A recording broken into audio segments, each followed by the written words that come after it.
안녕하세요. 시집와서 거의 고생한 기억밖에 없는 서러운 20대 며느리입니다. 아, 참고로 저 고생시키고 괴롭히는 상대가 저희 시어머니가 아닌 다름 아닌 제 시누이랍니다.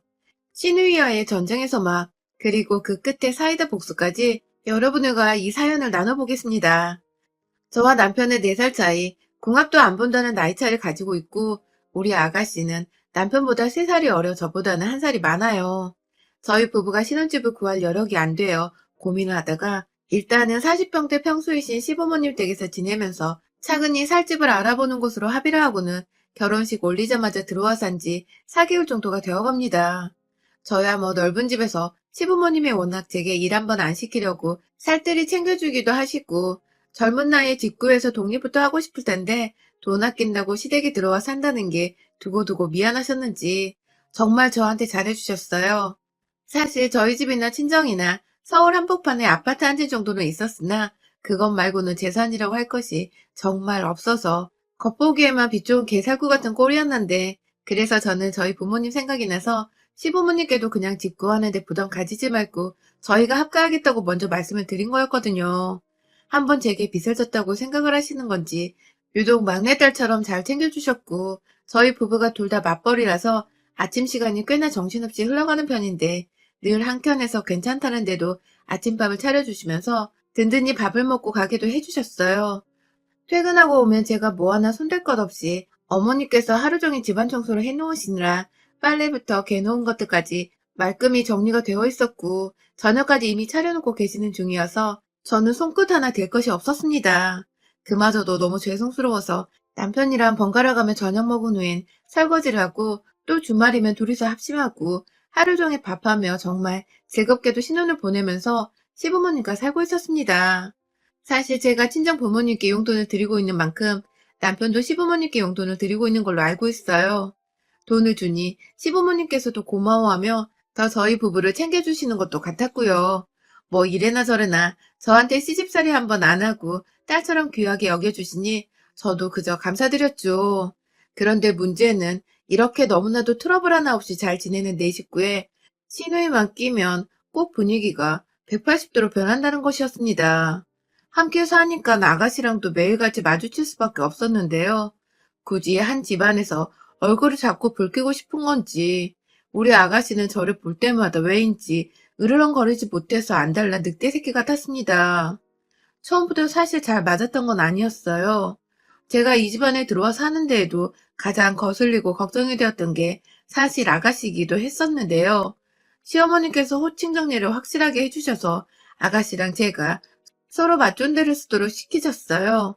상견례 자리에서 부모님 따라 나온 아가씨도 처음 봤었는데 시부모님이 나이 때문에 위아래 꼬이는 건 두고두고 불편한 거라면서 확실하게 시키셨고 그래서 저나 저희 부모님도 모두 굉장히 만족을 했죠.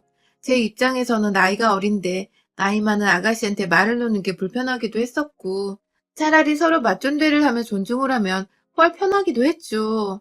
그런데 그 자리에서 아가씨는 저희 부모님이 계신데도 불구하고 내가 왜 맞존대를 해야 해? 나보다 어린애한테? 하며 시누이짓을 했고 그 바람에 시부모님이나 저희 남편이나 딸 교육 똑바로 못 시켰다며 얼굴을 붉히셨고 저희 부모님과 저는 저희대로 만만치 않은 시누이가 그 집에 있구나 싶어 속으로 얼마나 걱정했는지 몰라요. 저희 엄마는 시누이 하나만 보면 이 결혼 절대 시킬 수가 없다며 잘 지낼 자신이 정말 있냐고 누누이 결혼 날짜를 잡아놓고도 저한테 결혼을 정말 해야겠냐고 불안한 마음에 닥달을 하셨고 저는 그때마다 이 결혼 자신 있다고 했죠.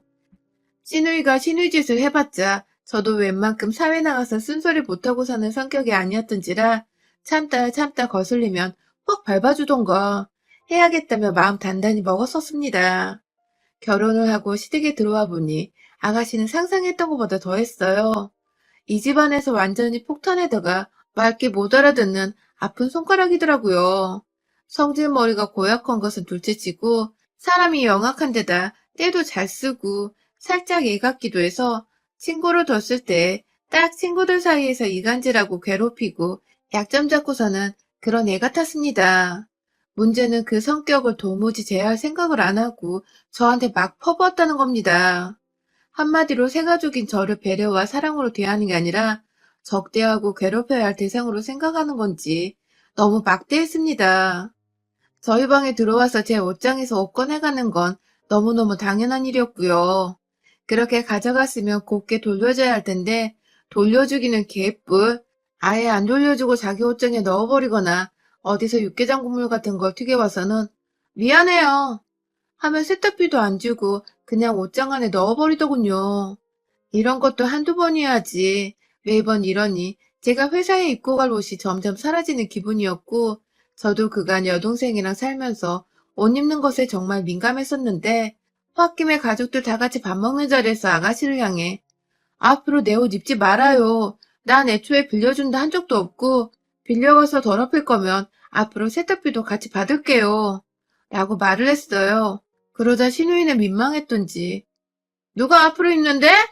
하며 반말을 찍 했고 반말하지 말라고 쓱 하며 쳐다보는 시어머니한테 눈치를 보더니 이내 방 안으로 밥 먹다 말고 들어가 버렸어요.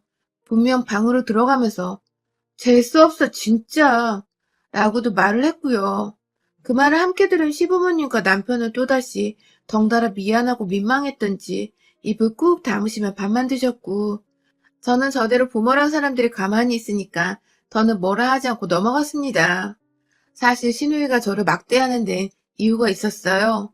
제가 우연히 남편이 야근하던 날 혼자 먼저 집에 와서는 씻고 방 안에 들어와 좀 쉬려고 하다가 바로 옆방에서 신우이가 시어머니랑 나누는 대화를 들었거든요. 그날도 밥 먹다가 신우이가 하도 옆에서 수저를 펑 놓는다든지 반찬을 의도적으로 제 앞에 있는 것들만 싹 다 비워버리는 등 저 싫다는 티를 하도 내서 제가 밥맛이 없어 그냥 그만 먹겠다고 자리에서 일어났는데 아무래도 시어머니께서 저한테 미안하다며 신우이를 혼내려고 그 방에 들어가셨던 것 같아요. 막 나무라는 소리도 들리고 그러지 말라고 엄마 창피해 죽겠다는 소리를 하면서 시어머니가 한동안 잔소리를 하고 계신데 신우이가 고의적으로 저 들으라는 건지 아주 큰 소리로 말하더라고요. 자기가 학교 다닐 때 가장 싫어했던 친구를 제가 닮았대요. 전 엄연히 학교도 다르고 이름도 나이도 다 다른데 그저 좀 닮았던지 제가 그냥 다 싫다는 겁니다. 어쩐지 상견례부터 틱틱대며 절 그렇게 노려보더니 말이죠. 아무튼 저는 혹여나 신우이가 학교를 다니면서 따돌림이라도 당했었나 싶어서 뒤늦게야 저 지랄 맞은 성격이 다 교우관계가 원만하지 못했던 것으로부터 오는 상처구나 하면서 앞으로라도 신우이를 잘 보듬어줘야겠다는 생각을 하고 있었는데 불싸 완전 반전인 얘기가 그 다음에 펼쳐졌습니다. 글쎄 시어머니가 그래 그래 네가 상처가 있었구나. 신우이가 주입으로 한다는 말에 아니 내가 따시킨 연말이야 라고 하더군요. 네, 참 대단한 우리 신우이는 지가 학폭 가해자였던 걸 그렇게 당당히 밝히면서 자긴 가해를 시킨 당사자였고 저는 따돌림을 당한 그 여자애를 닮았다고 싫다며 지랄을 떨었던 것입니다. 시간이 한참이나 지났어도 학폭 가해자란 년은 그걸 자랑이라는 듯 말하며 반성 한번 하지 않고 사는 게 열받고 재수없어 죽겠더라고요 아주. 하지만 시부모님과 함께 사는 집안에서 어찌되었든 저의 시누이니까 좀 뻔뻔하게 굴어도 최대한 참으려고 했어요. 그럼에도 시누이는 끝까지 저를 괴롭힐 생각만 했고요. 다음날 출근해서 자야 하는데 12시 넘어서 옆방 시누이가 일방적으로 깔깔거리면서 영화를 몇 번 틀어놓은 적이 있었습니다. 참고로 시누이는 20대인데 백수예요. 아직 영화인지 드라마인지 소리를 크게 틀어서는 저희 방까지 다 들리게 하니까 한 번은 남편이 참다 거의 열받은 상태로 소리 한 번만 더 내면 너 진짜 나한테 아작난다? 하며 방 가서 겁을 준 적이 있었는데요. 그러자 신우이는 며칠 잠잠하더니 하루는 정말 괴상한 여자의 비명소리가 자꾸만 들리는 공포영화를 보면서 또 소리를 크게 틀어놔서 저희 부부가 새벽에 잠에서 깨버린 겁니다. 그래서 남편이 쟤 또 저런다며 베개 하나 들고서 한 대 패줄 요량으로 여동생 방에 갔고 이내 그 방에서 남편은 정말 자지러지게 겁을 먹고 소리를 꽥 지르면서 저희 방으로 도망왔어요. 알고 보니 신우이가 그냥 노트북에다가 여자 비명소리만 나오는 파일 하나를 켜둔 채 방 안에 틀어놓고 본인은 시부모님 방에 가서 잠을 잔 겁니다. 그걸 모르던 남편은 여동생 방에 갔는데 사람은 없고 어디서 막 여자 비명소리가 들리니까 그 새벽에 귀신한테 홀리기라도 한 줄 알고 아주 기겁을 한 것이었죠. 그날 후 신우이는 더 이상 소음으로 문제를 일으키진 않았으나 두고두고 남편이 겁먹고 방으로 뛰쳐나가 소리 지른 거 가지고 놀려먹으며 밥 먹는 자리에서 얘기를 꺼내곤 했어요. 다 저를 괴롭히려 한 일이라는 걸 알았기에 전 도저히 그걸 되새기며 웃고만 있을 순 없었고요. 퇴근하는 길에 집에 치약이 떨어졌다고 해서 마트에 들렸다가 가면 치약 새고가 몇 통이나 더 있고 계란이 떨어졌다고 전화가 와서 또 계란을 사서 마트에 갔다가 집에 가면 냉장고 안에 계란이 한가득이고 쌀 떨어졌다고 해서 퇴근길에 남편한테 도움을 요청해 마트에서 함께 만날 쌀을 들고 집에 가면 쌀통에는 쌀이 또 제법 채워져 있고 그날은 아가씨도 저희 남편한테 머리통 한 대 쥐어 쳐맞고는 또 한동안은 잠잠했었는데 잠잠하다가 보면 저한테 전화를 해서 뭘 시키고 사오라고 해놓고는 무용지물로 만드는 그런 일들이 반복이 되었습니다. 동네에 있는 마트가 지하철역에서 집으로 오는 길에 완전 정반대 위치에 있거든요. 그래서 마트에 가려면 거기까지 갔다가 다시 지하철역을 거쳐서 집으로 돌아가야 했고요. 제법 먼 거리라 퇴근하고 집에 가는 길에 피곤한 저로서는 그게 두고두고 열이 받는 대목이었는데 아가씨는 그런 노동을 지속적으로 반복시키면서 저를 의도적으로 괴롭히려 했어요. 평소 자기 돈을 안 내려고 배달 음식을 먹고 싶다며 퇴근도 안 한 저한테 연락이 와서는 집으로 배달 음식을 시켜달라고 부탁한 적도 몇 번 있었고요. 저는 그럼 또 집에 가서 내내 봐야 하는 사람인데 문제 일으키기 싫다면서 웬만한 요구들은 다 들어주곤 했었고요. 그러다 얼마 전 눈이 펑펑 내렸던 그 한파 속의 날 시누이는 절 또다시 부려먹었습니다. 이번에는 눈이 내려서 앞도 안 보이는 상황이었는데 퇴근길 내내 어디냐고 연락이 오더니 제가 아파트 입구라고 문자를 보내자마자 전화가 와서는 언니, 나 지하철역 바로 옆에 있는 그 포장마차 집에서 떡볶이 먹고 싶어요. 하면서 말을 하더라고요. 내내 저한테 어디냐고 물어봤으면서 방금 제가 지하철역 지났을 때 아무 말도 안 하더니 아파트 입구 도착하자마자 한다는 소리가 진짜 순간 살인 충동도 느꼈는데 겨우겨우 참아가며 제가 다음에 사주면 안 될까요? 오늘 눈이 너무 많이 와서 라고 말을 했지만 신우이는 시어머니도 먹고 싶어 하신다는 말을 하며 저에게 다시 한번 강요를 했고 결국 저는 운동한다 생각을 하자는 마음으로 도로 지하철역을 가서 떡볶이를 사왔습니다. 운동하자는 마음이었으나 스트레스로 열이 뻗쳐서 떡볶이만 산 게 아니라 옆에 순대랑 오뎅 5개까지 가족 수대로 포장을 했어요. 집으로 가는 길에 제 오른손은 완전히 얼었어요. 우산 잡고 동시에 분식 든 봉다리 쥐어잡느라 호주머니에 손을 넣을 수가 없어서 완전 찬바람 다 맞고 있었죠. 정말 추위에 오들오들 떨면서 눈에 젖은 옷이랑 머리카락까지 겨우겨우 털어내고는 집에 잘 도착해서 안도하는 마음이 딱 들려 하는데 뭔가 냄새가 쎄한 겁니다. 눈은 신발을 보지도 않은 채 거실에서 나오는 냄새를 따라 발로 대충 신발을 벗어 던졌고 떡볶이 든 비닐봉지를 들고서 안으로 들어가니 아나 인연이 글쎄 엽떡을 시켜놓고서 그걸 이미 받아 단무지 뜯고 그릇에 옮겨 닫고 사진 찍고 막 먹을 세팅을 하고 있더라고요. 그러면서 어리 빠져 노려보고 있는 저와 이윽고 제 손에 든 비닐봉지를 보더니 한다는 말이 아 미안. 그냥 포장마차보다 떡볶이는 역시 엽떡이 진리지 않나 싶어서 그건 오빠랑 먹어요. 하고는 자리 잡고 앉아 떡볶이를 한 숟가락 입에 집어넣으려는 걸 위에서 비닐봉다리로 아가씨 대가리를 내리쳤어요.